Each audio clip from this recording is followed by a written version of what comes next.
लालची कुत्ता। एक गांव में एक लालची कुत्ता रहता था। वह गांव में घूम घूम कर खाने की तलाश करता था।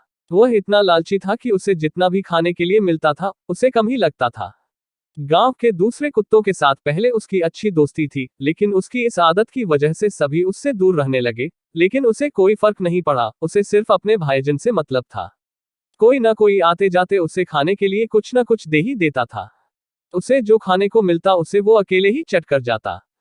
एक दिन उसे कहीं से एक हड्डी मिल गई। हड्डी को देखकर उसकी खुशी का ठिकाना न रहा।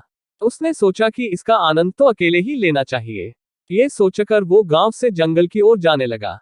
रास्ते में वह पुल के ऊपर से नदी पार कर रहा था, तभी उसकी नजर नीचे नदी के ठहरे हुए पानी पर पड़ी। उस समय उसकी आंखों में सिर्फ हड्डी का लालच था। उसे ये भी पता नहीं चला कि नदी के पानी में उसका ही चेहरा नजर आ रहा है। उसे लगा कि नीचे भी कोई कुत्ता है जिसके पास एक और हड्डी है। उसने सोचा कि क्यों न उसकी भी हड्डी छीन लूं, तो मेरे पास दो हड्डियां हो जाएंगी। फिर मैं एक साथ दो हड्डियों के मजे से खा सकूंगा। ऐसा सोचकर वह जैसे ही पानी में कूदा, उसके मुंह से हड्डी सीधे नदी में जा गिरी। मुंह से छुटकर हड्डी के पानी में गिरते ही कुत्ते को होश आया और उसे अपने किए पर पछतावा हुआ।